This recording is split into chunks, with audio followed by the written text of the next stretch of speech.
Nuapada BJD पक्षर जिलापाल office घेराव जुहार मुई रुद्र आपण माने न्यूज 26 को स्वागत। आज नुआपड़ा बीजेडी जिला सभापति अवनी रंजन जोशी नेतृत्व में मिनी स्टाडियम ठारे एक विशाल रैली बाहरी सहर परिक्रमा कर नुआपड़ा जिलापाल मधुसूदन दास को 4 दफा दाबीपत्र प्रदान करते। नुआपड़ा जिलापाल ऑफिस सम्मुखें विक्षोभ प्रदर्शन करते। चाषी को यूरिया सार जोगाइबारे मोहन सरकार संपूर्ण विफल होइचंती बोली उपस्थित जिला स्तरीय बीजेडी जोरदार बर्षिथिले। सार अभाव जो कृषि कार्य बाधाप्राप्त और संकट में चाषी ताको तुरंत आवश्यक यूरिया जोगाण सुनिश्चित दाबी ने जिला विजु जनता दल तरफ कृषक रैली विक्षोभ समावेश करते। यह अवसर में खड़ियाल विधायक अधिराज पाणिग्राही, जिला परिषद अध्यक्षा डली माझी, जिला परिषद उपाध्यक्षा दीपिका दीप, नुआपड़ा ब्लॉक अध्यक्षा तारेश्वरी साहू, उपाध्यक्ष दिलीप निर्मलकर, कुमना ब्लॉक अध्यक्षा अनुसया कुंभार, जिला साधारण संपादक कालिया प्रधान, कार्तिक दीप, वरिष्ठ नेता धनी साहू, अजय गहिर, हिरादर मेयर पर जिलापाल ऑफिस भीतर को धसई पशि धारण दे जोरदार नाराबाजी करते। आसतु एने बीजेडी नेता कौन कहते और जिलापाल कौन कहते सीधा प्रतिक्रिया नेबा तरफ आज आम कलेक्टर ऑफिस घेराव कर जिलापाल को आम जिलापाल जरिया माननीय मुख्यमंत्री को उद्देश्य आज आम दाबीपत्र दूसु। आपण मैंने देखिए नुआपड़ा जिले में सार घोर अभाव देखा विभिन्न समय आम दाबी कला सत्वे आज सरकार तार उपर पदक्षेप नहीं से आज सार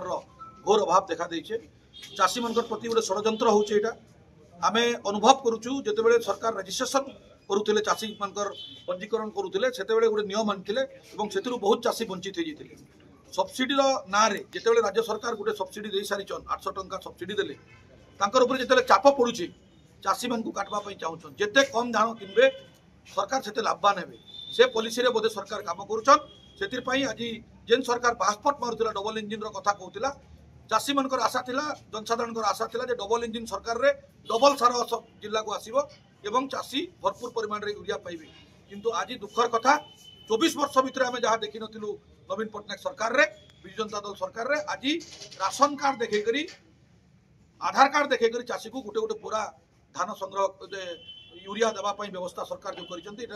समुद्र को संखे पानी जहाँ भीख देवार संगे संगे सामान से आज विरोध करी जो सरकार पासपोर्ट मारुचे आम पाखे अपर्याप्त परिमाण रे यूरिया मौजूद अच्छी विभाग मंत्री कहूँ आज जिलापाल को आम प्रश्न करने आसुँ जिले में जदि भरपूर संख्यार यूरिया मौजूद अच्छी से यूरिया गला कुआड़े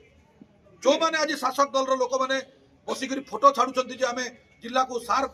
पठाऊँ से सार जाऊँगी कुआड़े गोटे गोटे बोरा चाषी को सार देवार व्यवस्था कौ आईन रे अच्छी आज पचारे आम जिलापाल को देखु आपण मैंने जानिछन ओडिशा सारा सारर उत्कट अभाव चाषी मैंने हंतसंत हो गले ना तो चाषीर मारण नीति जेन मोहन सरकार विरुद्ध रे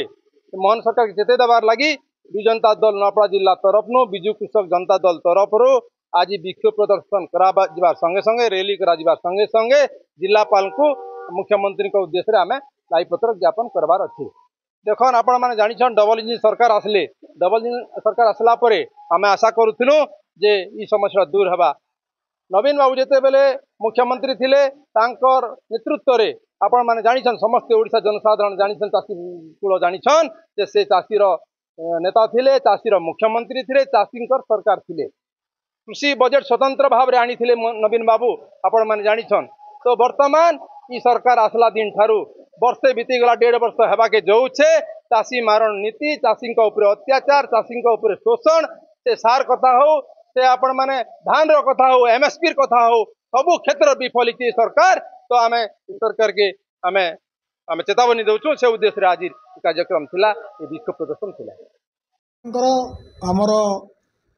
टार्गेट थिला 11,500 मेट्रिक टन ता अगेंस्ट रे आम पाइचु 12,983 मेट्रिक टन जोटा कि 1,483 मेट्रिक टन अधिक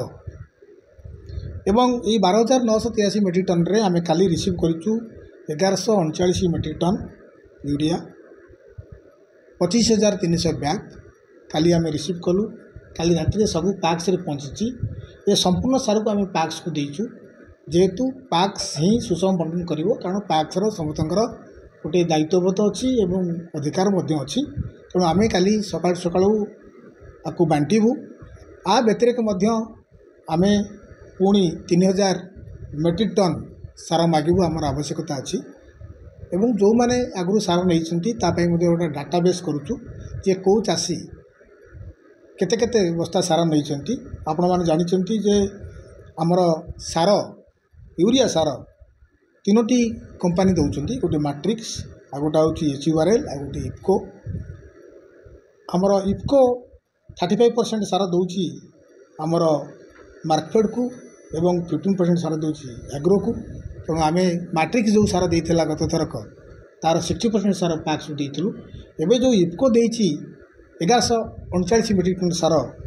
ପାଖାପାଖି 25,000 ବ୍ୟାଗ୍ ତାକୁ ମଧ୍ୟ ସମ୍ପୂର୍ଣ୍ଣ ଭାବରେ ପ୍ୟାକ୍ସକୁ ଦେଇଛୁ। କାଲିଠାରୁ ବଣ୍ଟନ କାର୍ଯ୍ୟ ଆରମ୍ଭ କରାଯିବ। ଏତଦ୍ ବ୍ୟତିରେକେ ମଧ୍ୟ ଆମେ ଆଉ 3000 ମେଟ୍ରିକ୍ ଟନ୍ର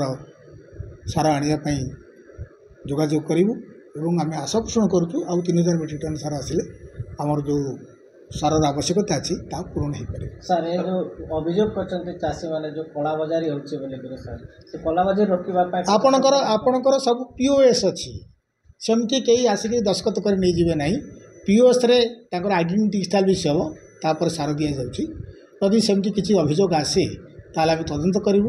ଏବଂ ଯଦି ତଦନ୍ତରୁ ଜଣାପଡ଼ିବ କେହି ଦୋଷୀ ଥିବେ ସିଏ ଆପଣଙ୍କର ରିଟେଲ୍ ପଏଣ୍ଟ ହେଉ, ପ୍ୟାକ୍ସ ହେଉ ବା